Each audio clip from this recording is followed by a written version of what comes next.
Halo Unusians dan sahabat-sahabat semua, terima kasih banyak masih tetap setia menyaksikan Unusia TV yang tentunya kita akan memberikan informasi dari sisi yang berbeda. Nah teman-teman sekalian, akhir-akhir ini Indonesia dan lingkungan sekitar kita, tentu masyarakat khawatir dengan salah satu wabah yang katanya wabah, yakni Mpox atau cacar monyet. Bagi masyarakat yang awam tentu sangat khawatir dengan keadaan ini karena takut wabah ini atau penyakit ini akan sama seperti tahun 2020 lalu, kita akan melakukan isolasi mandiri dan lain sebagainya.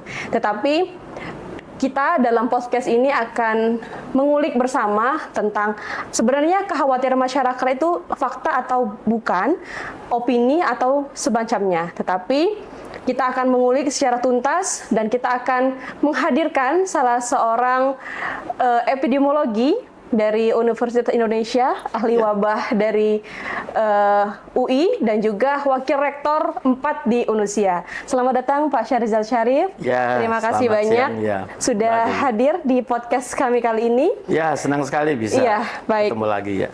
Sehat ya Pak ya? Alhamdulillah selalu sebugar dalam usia sekarang berapa Pak? 65 tahun. 65 tahun, tapi beliau sangat bugar dan sering jalan kaki dan kita lihat keadaannya ya sehat sentosa gitu. Sahabat-sahabat semuanya, berkaitan dengan Mpox tadi ya Pak ya. Kekhawatiran masyarakat tentang Mpox ini tentu sangat mempengaruhi kita secara psikologis dan juga bagaimana kita berbaur dengan masyarakat. Nah, padahal sebelumnya WHO sudah menyatakan bahwa cacar itu sudah tidak ada di dunia Pak. Nah, lalu kemudian muncul lagi penyakit ini. Sebenarnya seperti apa sih Pak Mpox ini? Baik Mbak Dewi, terima kasih. Jadi pertama kita harus jelas ya, apa yang kita maksud dengan Mpox ya. Jadi dalam sejarah penyakit di manusia ya, sudah sejak ribuan tahun ya, bahkan sebelum di zaman-zaman Yunani ya, kita sudah mengenal adanya wabah cacar. Betul. Ya.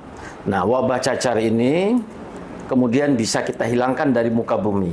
Ya, karena kerja keras WHO dan juga seluruh negara anggota WHO, pada tahun 1980 WHO sudah bisa mendeklarasi bahwa cacar ini yang biasa kita kenal sebagai smallpox, ya bahasa Latinnya variola, itu tidak ada lagi di muka bumi ini, ya, tanpa kita perlu vaksinasi. Betul. Ya, nah.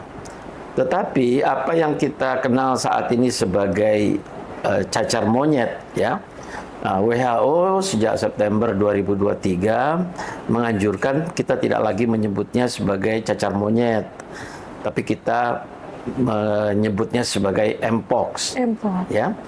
Nah, Mpox ini apa? Mpox ini memang dia seperti cacar. Jadi kalau cacar smallpox itu kita kenal udah ribuan tahun. Betul. Sebetulnya yang cacar Mpox ini kita kenalnya masih baru, ya.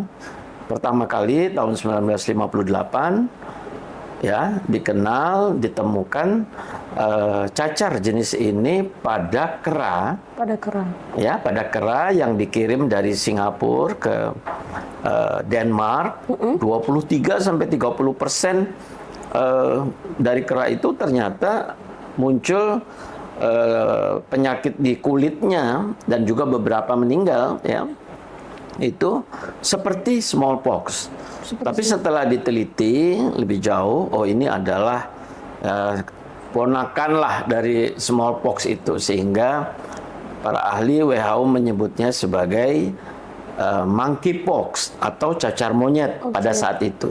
Ya, jadi saat itu tahun 58 hanya pada kera. Nah, adapun pada manusia itu baru tahun 1970. Ya, pada anak-anak, seorang anak laki-laki di Republik Demokrasi Kongo. Nah, itulah untuk pertama kalinya kita mengenal Mpox ada pada cacar monyet, ada pada manusia. Betul. Nah, sejak itu di daerah Afrika Barat maupun Afrika Tengah, ya, Mpox ini menjadi endemik. Kadang-kadang ada wabah, kasus tinggi, kadang tidak. Tapi praktis di daerah Afrika Barat ini dia daerah endemik. Artinya apa? Artinya kasus selalu ada, ya, walaupun tidak menjadi masalah kesehatan masyarakat. Oke. Nah, ini ceritanya muncul. Tetapi dia menjadi sangat terkenal, ya, karena kemudian mulai tahun Juli 2022 sampai bulan Mei tahun 2023 itu adalah periode di mana WHO menyatakannya sebagai wabah global, ancaman wabah global. Betul. Kenapa? Karena hampir banyak sekali, mungkin 120 negara pada tahun 2022 itu 2023 itu terkena muncul wabah cacar monyet ini, Betul. ya, atau mpox ini, termasuk di Indonesia. Nah, Indonesia pada tahun 2022 sampai 2023 itu 2022 ada 1 kasus, 2023 ada 73 kasus. Jadi gabungannya itu ada 14 kasus. Ya. Nah, tahun 2024 ini betul yang tadi dinyatakan bahwa 14 Agustus WHO menyatakan kembali bahwa ini ibaratnya ancaman wabah global mpox yang kedua gitu. Nah, dan di Indonesia apakah ada kasus? Ada. Tahun 2024 ini ada 14 kasus. Ya.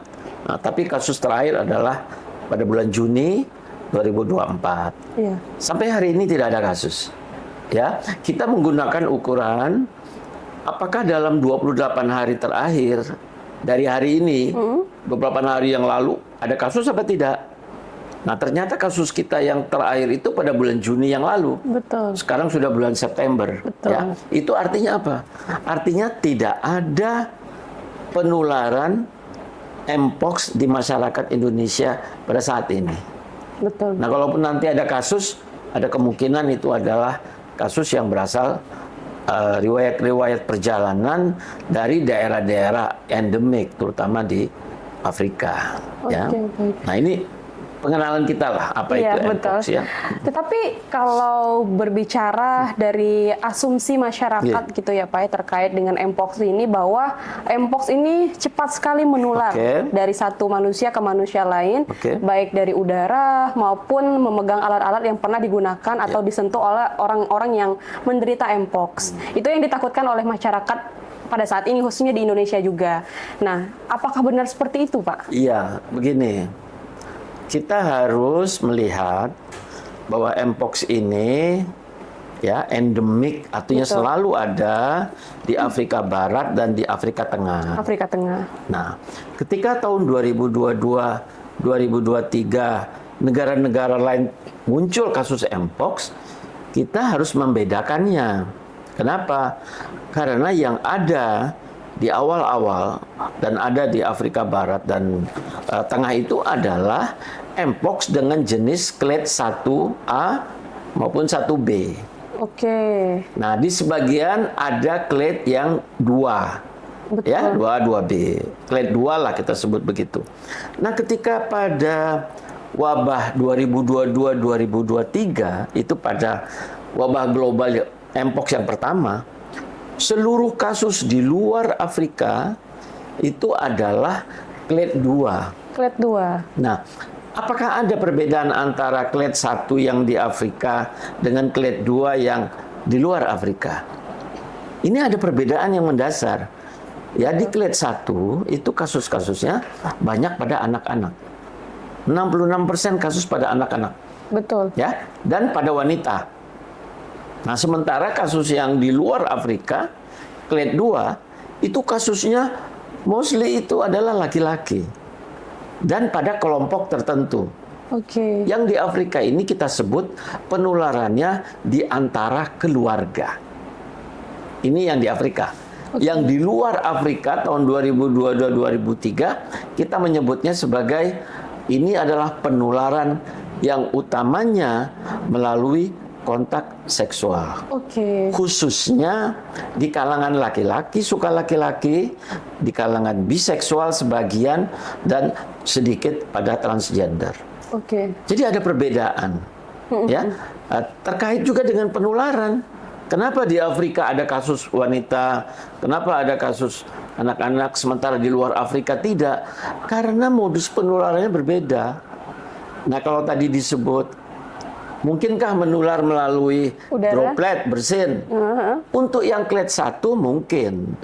Ya, penularan itu di dalam keluarga, dari bapaknya menular ke istrinya, ke anaknya, itu memungkinkan saja. Tatap muka yang lama, gitu ya. Atau memegang benda-benda yang terkena cairan dari korengnya, itu bisa saja. Tetapi yang di luar Afrika, tidak ada yang seperti itu. Ya, di luar Afrika itu murni umumnya melalui kontak seksual.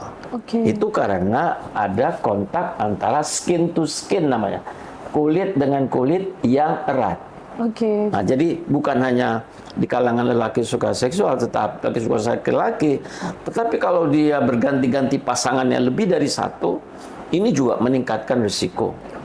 Ya, jadi bagi Mpox yang di luar Afrika sebetulnya tidak perlu kita khawatir mengenai penularan melalui droplet, benda-benda itu lain.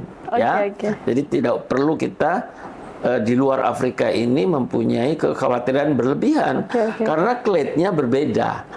Beda. Di sini ada clade 1, ada clade 2 juga di Afrika, tetapi yang di luar Afrika itu mostly adalah clade 2.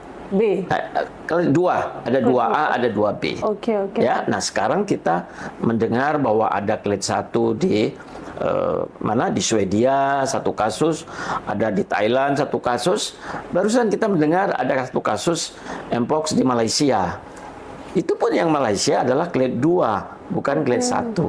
Clade 1 ada di Swedia dan ada di Thailand, dan itu karena riwayat perjalanan di Afrika. Ya. Kalau secara fisik, tampilan orang-orang yang terkena Mpox, khususnya untuk yang dari Indonesia, Pak, apakah secara fisik itu sama dengan clade 1 atau berbeda? Atau di mana sih, Pak, kecenderungannya perbedaannya? Makanya kan kita muncul pertanyaan, kenapa kasus-kasus Mpox yang muncul tahun 2022 dan 2003 selama 1 tahun itu, masa itu, kenapa kasusnya umumnya beredar hanya pada kelompok risiko tinggi, laki-laki suka laki-laki dan biseksual. Nah, ini ada perbedaan ya. Jadi gejala klinisnya secara keseluruhan hampir sama. Tetapi ada satu perbedaan yang mendasar pada kelompok yang clade 2, ya, pada clade 2 yang berkembang di luar Afrika. Itu ruam atau keropengnya itu tidak hanya rasnya, kemerahannya tidak hanya di muka, tangan, kaki begitu, tetapi yang sangat menonjol adalah adanya koreng atau ras di sekitar genital dan anus. Nah, inilah yang kemudian menyebabkan jadi Mpox ini bukan penyakit menular seksual seperti HIV atau sifilis, bukan, berbeda. Tapi kenapa dia hanya pada kelompok kunci seperti laki-laki suka laki-laki? Ini karena pada laki-laki suka laki-laki ada kontak erat yang di sekitar anus dan genital. Jadi ini yang sebetulnya kontak erat skin to skin ini yang menyebabkan Mpox itu berkembang di kalangan mereka. Iya, betul. Ya, nah, jadi masyarakat umum sebetulnya untuk Indonesia misalnya resiko terkena Mpox itu sangat rendah. Saya berani bilang rendah lah. Kalau di kalangan laki-laki suka laki-laki risikonya itu tinggi, gitu, ya. Karena skin to skin tadi bisa jadi. Skin to skin. Tetapi kalau risiko di kalangan masyarakat umum, saya bisa bilang dalam kategori rendah ya pada saat ini. Berarti kalau masyarakat umum seperti kita pada biasanya, pada perempuan, pada anak, ataupun laki-laki yang tidak melakukan hubungan, seksual dengan sesama laki-laki yang terkena Mpox, berarti tidak akan ada potensi ya, Pak ya? Berarti yang menular dari udara, kemudian menyentuh barang-barang di Afrika. Kalau di Afrika benar, tapi kalau di Indonesia enggak ya, Pak ya? Kalau dari kita sendiri ya, Pak ya, amit-amit nih, Pak ya, ada hubungan suami istri, istri, lalu kemudian ternyata suaminya juga punya kecenderungan menyukai laki-laki juga, apakah itu juga termasuk berpotensi juga, Pak? Ya, terkena? kan gini. Kita harus tahu bahwa dalam situasi global, Betul. ancaman global, Betul. bagaimana penyakit itu menular. Betul. Sumber utamanya ada di mana kita harus tahu. Betul. Sumber utamanya saat ini itu adalah di Afrika. Betul. Ya.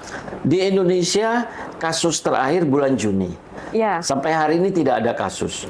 Berarti tidak ada, dalam 28 hari ini tidak ada kasus baru, berarti sekarang tidak ada proses penularan yang ada di masyarakat. Ini kita harus yakin.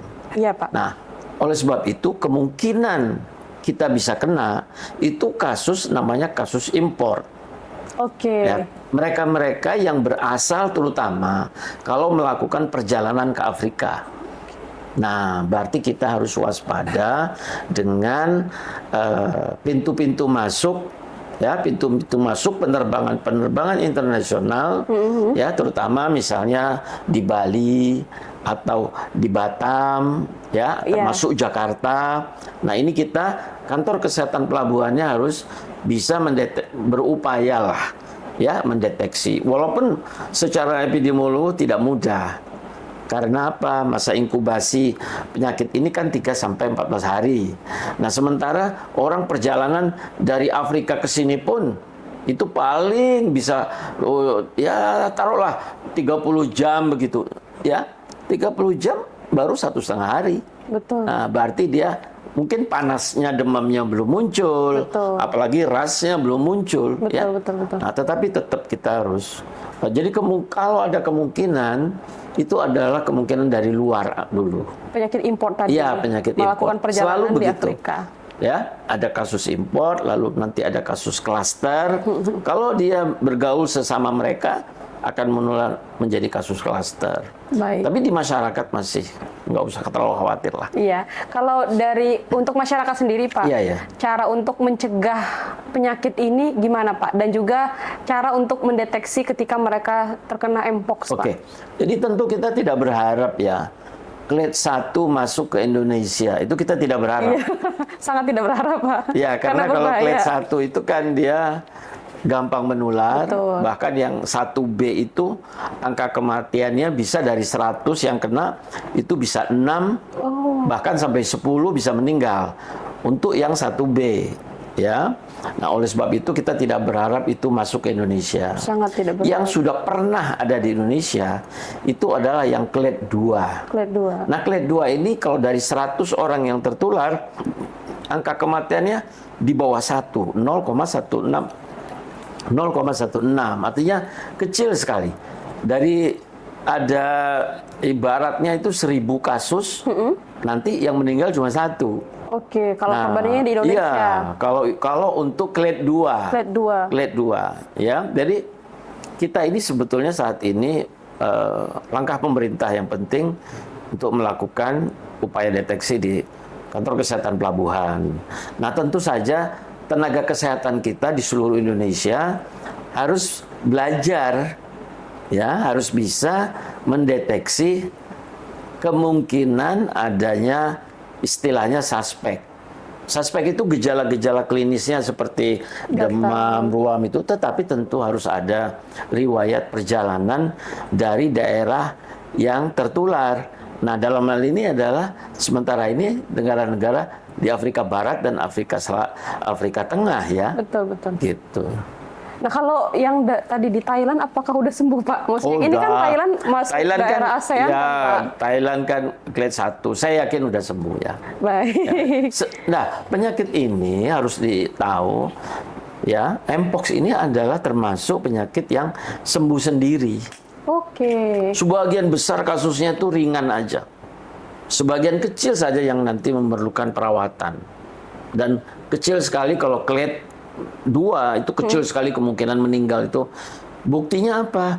Kita punya kasus 2022 sampai 2024 nih. Betul, betul. Ada 88 kasus. Betul. Satu pun tidak ada yang meninggal. Oke. Nah, itu untuk menunjukkan bahwa angka kematiannya kecil. Ya. Nah, sekali lagi saya bilang bahwa ini adalah penyakit yang sembuh sendiri dalam waktu 1 sampai 4 minggu. Oke. Ya, jadi kalaupun ada pengobatan ya pengobatannya menghilangkan gejala aja. Oke, Ya. berarti kekhawatiran masyarakat bahwa Mpox ini akan sama seperti COVID dulu, Ataupun enggak ya, Pak, sama ya? dengan cacar bopeng dulu enggak lah. Enggak lah, Pak, ya? Enggak, saya kira. Tapi secara Enggak sampai keseluruhan, seperti itu. Mpox ini sudah ada vaksinnya, Pak? Nah, gini.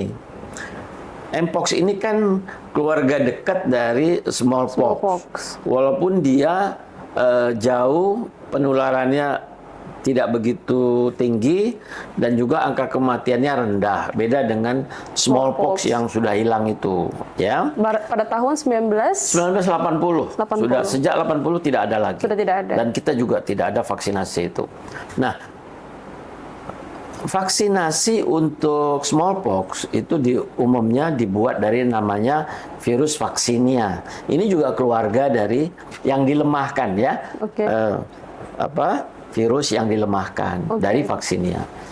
Nah, ini bisa sekarang banyak beredar, dikembangkan tentu saja dengan adanya wabah tahun 2022, 2003 begitu. Pabrik-pabrik melakukan pengembangan vaksin. Saat ini yang bisa didapat di pasaran itu dari Bavaria Nordic, ya. Itu ada merek dagangnya namanya Genos. Nah, ini diakui di Kanada, di Amerika udah disetujui juga di Eropa. Nah, saya kira Indonesia punya akses dengan yang seperti ini, ya, ataupun vaksin lain. Jadi vaksin udah ada. Tapi yang penting adalah vaksin ini WHO tidak menganjurkan untuk diberikan pada masyarakat umum. Oke. Jadi siapa orang yang sebaiknya divaksin? Yang pertama adalah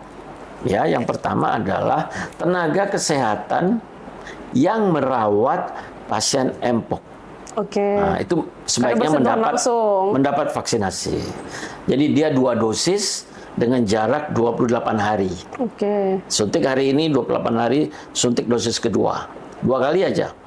Ini bisa kebal paling tidak 5 tahun begitu, ya. Jadi, habis itu mereka pasangan dari kasus konfirmasi. Jadi kalau satu pasangan dinyatakan positif, sementara pasangan lainnya belum ada gejala, nah ini sebaiknya, atau belum kelihatan sakit, ya, nah ini sebaiknya mendapat vaksin. Oke. Ya, jadi vaksin saat ini ada, efektif, tapi penggunaannya terbatas. Hanya pada mereka yang tadi saya bilang, nakes, dan mereka-mereka yang risiko tinggi untuk terkena Mpox. Jadi kalau kita masyarakat biasa sebenarnya tidak perlu, ya, Pak, ya? Ya, harganya juga mahal. Oke, Pak, ini out of the box, ya, Pak, ya? Iya. Kenapa sih, Pak, beberapa kasus wabah sebagai epidemiologi, ya, Pak, ya? Iya. Banyak virus pertama atau penyakit pertama itu dari Afrika atau enggak itu dari Cina. Itu kenapa, Pak, alasannya? Jadi begini. Sejak tahun 1940 sampai hari ini, ya, kita itu mengidentifikasi kurang lebih dari 300 penyakit baru. Kita menyebutnya sebagai emerging disease. Oke. Nah, penyakit-penyakit baru 60%, 65% itu umumnya karena penularan dari hewan ke manusia. Perpindahan penyakit dari hewan ke manusia. Sumbernya ada di hewan. Oke, hewan. Tadinya penyakit hewan. Di hewannya nggak begitu sakit ya kalau terinfeksi penyakit ini nggak. Tapi begitu ke manusia, dia menjadi fatal. Ya, contohnya misalnya seperti flu burung, ya, HIV juga, ya, lalu kemudian COVID, ya, lalu sebagainya. Nah, 70% dari hewan yang memindahkan penyakit ke manusia itu adalah hewan liar. Hewan liar. Nah, problemnya di sini. Hewan liar itu baik di Cina maupun di Afrika seringkali masih diburu. Kalau di Cina itu untuk bahan baku obat-obat tradisional. Tapi sebagian daerah juga memakan sebagai makanan eksotik. binatang-binatang liar ini, ya. Nah, kalau di Afrika memang ada kelangkaan protein. Jadi mereka masih berburu, kelompok-kelompok komunitas Afrika ada yang berburu kera, lalu kemudian membakarnya dan makannya bersama-sama, ya. Nah, kita tahu kalau binatang dibakar begitu biasanya setengah matang, bisa jadi nggak full ya Pak, nggak full matang, ya. Nah, ini yang kemudian banyak menyebar, ya. Oleh sebab itu seringkali banyak sekali penyakit-penyakit baru muncul di Cina dan di Afrika. Nah, ini yang mesti kita atasi ke depannya. Yang pokok juga binatang liar ini umumnya hidup di dalam konservasi hutan. Nah, saat ini banyak konservasi hutan beralih fungsi. Nah, ini yang kita harapkan seluruh negara di dunia yang mempunyai konservasi hutan tetap menjaga konservasinya. Betul. Supaya binatang liar ini tidak bertambah dekat dengan kehidupan manusia. Termasuk saya kira itu penting. Iya, betul. Termasuk juga di Indonesia kan Pak, ya? Karena ada di beberapa daerah kita, ya, juga, seperti di Manado misalnya ada makan kelelawar. Sebetulnya kalau makan kelelawar ya nggak apa-apa dimasak kan. Betul. Tapi yang bahayanya itu adalah pengempul. Pemburu kelelawar yang berburu kelelawar dan mengumpulkan kelelawar. Nah, orang ini yang sebetulnya berpotensi untuk menerima limpahan penyakit dari binatang ke manusia. Oke. Itu jadi yang sebisa mungkin ya Pak, ya, kita di Indonesia itu khususnya yang kita khawatirkan. Menghindari hal-hal seperti ini karena juga berpengaruh besar ya Pak, ya, terhadap memunculkan beberapa penyakit yang dari hewan ke manusia. Dan tentunya tadi pesan dari Pak Syahrizal juga bahwa tempat-tempat seperti konservasi hutan itu juga harus binatang liar, ya, dijaga ya Pak. Harus dijaga. Termasuk di Indonesia ya Pak, ya. Harus dijaga. Harus dijaga. Oke, Pak, sebelum kita tutup, mungkin Bapak ada pesan-pesan nih untuk Unusians dan juga saudara-saudara kita semua yang masih khawatir nih soal Mpox. Gimana sih Pak untuk supaya tidak khawatir lagi dengan Mpox ini? Ya, tentu pertama ya kita harus tetap mengikuti informasi-informasi perkembangan penyakit. Tidak hanya Mpox ya, tetapi kita ini sebetulnya berada dalam ancaman munculnya penyakit-penyakit baru yang masih banyak, ya. Kayak seperti coronavirus itu pada mamalia, pada burung, dan itu masih ada 20 lebih corona yang belum pindah. Betul. Ini dia ada 31 yang sudah pindah ke manusia baru 7. Bayangkan kita ngitungnya itu masih ada 24 lainnya corona yang ada di burung dan ada mamalia yang menunggu antrian untuk pindah ke manusia, ya. Oleh sebab itu saya kira secara umum ya kita harus menjaga kebersihan, ya. Tetap kita kalau saat ini kita kalau mau pakai masker di tempat-tempat umum saya kira bagus aja, ya. Betul. Naik kereta api pakai masker itu sekarang bukan pemandangan yang aneh lagi, ya. Nah, tentu saja tidur yang cukup, makanan yang baik, ya, itu tetap dijaga. Dan pikiran yang sehat. Oh iya, pikiran sehat. Dan jangan lupa berolahraga. Iya, seperti Pak Syahrizal contohnya ya, yang rajin berolahraga. Jadi Unusians dan sahabat-sahabat semua, seperti yang tadi disampaikan oleh Pak Syahrizal, benar bahwa kita juga harus belajar dari COVID-19 kemarin ya Pak, ya. Untuk menghindari penyakit, kita harus menjaga kebersihan, memakai masker di tempat-tempat umum, kemudian sedia hand sanitizer kapan perlu ya Pak, ya, untuk menjaga kebersihan diri kita juga, dan ketika kembali ke rumah kita tidak akan menularkan penyakit dari luar ke rumah kita. Gitu Pak, ya. Terima kasih banyak Pak Syahrizal Syarif, terima kasih. Beliau adalah seorang epidemiologi dan juga ahli wabah dari Universitas Indonesia dan juga wakil rektor 4 di Unusia. Semoga sehat selalu Bapak dan memberikan informasi update kepada kita semua, karena yang saya tahu bahwa banyak sekali informasi di luar sana tentang wabah, tetapi dari sisi yang berbeda dan fakta yang berbeda itu lahir dari Bapak Syahrizal Syarif. Terima kasih Pak. Sama-sama. Terima kasih semuanya. Terima kasih semuanya. Wassalamualaikum warahmatullahi wabarakatuh. Waalaikumsalam Terima kasih semuanya. warahmatullahi wabarakatuh.